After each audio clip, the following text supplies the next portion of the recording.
Hey YouTube, Devin here with Comics and Stuff. Welcome back. Happy Friday. Hope everybody is doing all right. I know that I am doing okay. I've had the worst headache all day, but I am okay. Now I'm here on YouTube talking to you guys. Today's video is going to be a brief history of Fiction House Comics, one of my favorite Golden Age publishing companies. Sorry, I feel like I missed the last week and a half or 2 weeks or something like that for postings. It's difficult with a kid in school, but that's not an excuse. I'm just saying what's going on. Hope everybody is excited because this is a great company. I love Fiction House. They have done some of my favorite books. And I hope you guys are enjoying this playlist and format and type of video that I've been doing. I have a couple other things I'm going to be introducing coming with the new year, so stay tuned.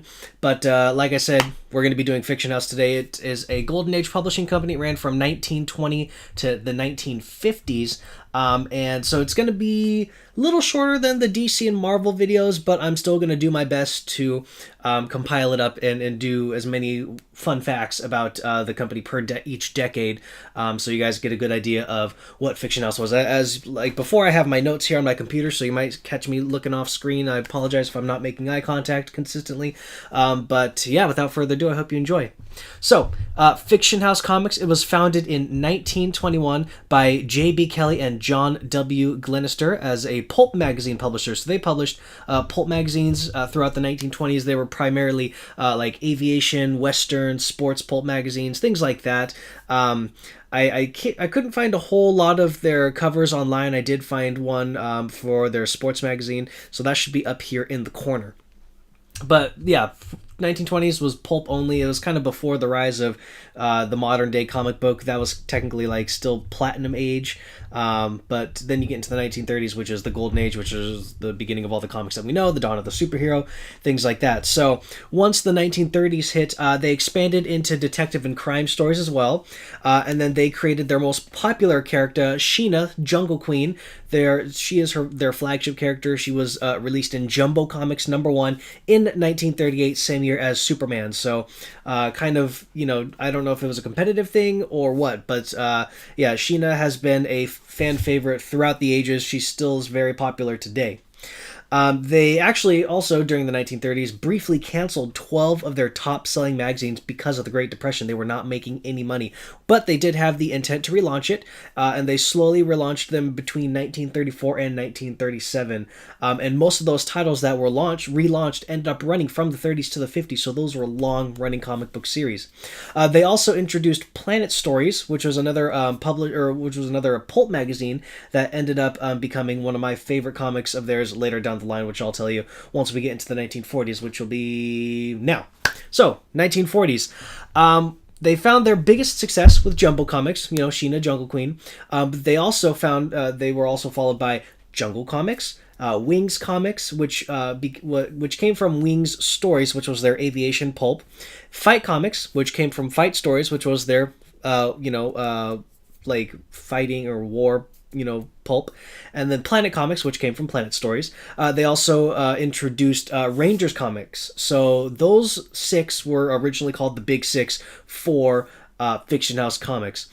They also actually briefly acquired the rights to Will Eisner's The Spirit, who is an extremely popular character, and I think every major comic book publishing company has had their hands on those rights at least once. They also employed Matt Baker, who was the first prominent African-American comic artist, or at least one of them. I believe he was the first one that gained a lot of publicity, and so he's become very famous.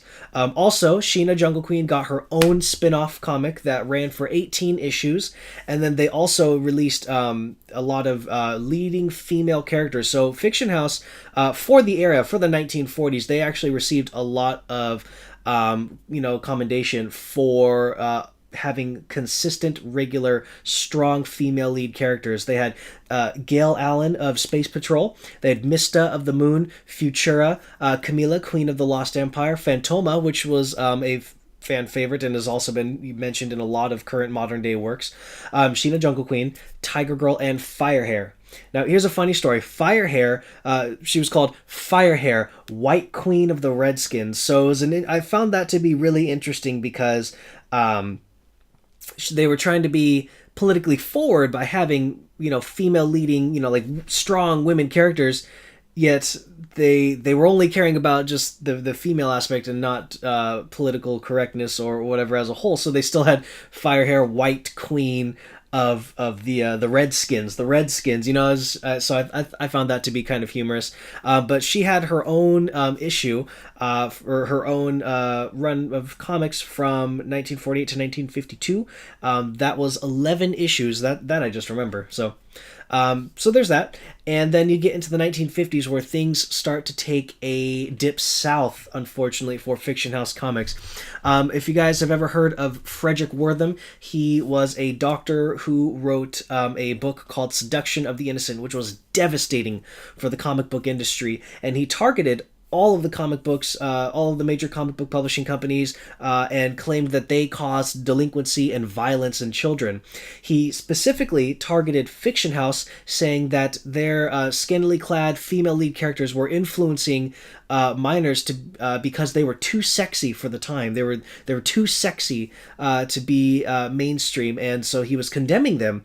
And unfortunately, because of public outcry and agreement with Frederick Wortham, Fiction House ended up closing shop, and that was very sad. But that's the way the news goes, you know. So unfortunately, they closed in 1955. However, Fiction House comics still run.